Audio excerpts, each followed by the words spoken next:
عبدالجلیل زیویف اگرونوم است. این محصولات زمین مکایدون حاصل کشتی تکراری بوده و محصولات او در این زمین پرورش کرده شده است.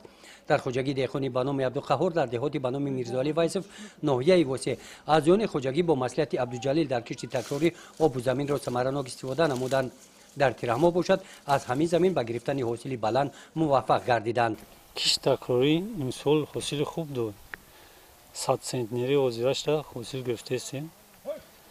انا با این هسته خوراک چربو علفش هسته رام استفاده میبریم. خوبه نسبتی دیگر زراعت ها سازه. و از حساب ما این آدمو کجای کاری میوان کار میکنن. هر کمی را روزانه کاری تا حساب جویاکی کار کاغیش حقدار میکنیم.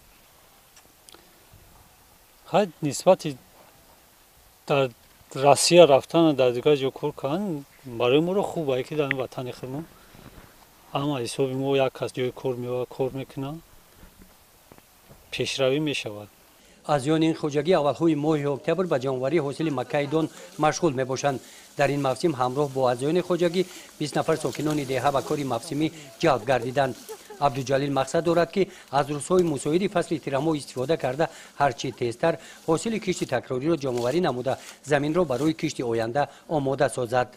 مقصد است که حاضرش همین حاصل جمع کنیم بگیریم بعد یک قسمش برای گندم تیار میکنیم و یک قسمیش باز برای همون زیرات‌های پولیزی.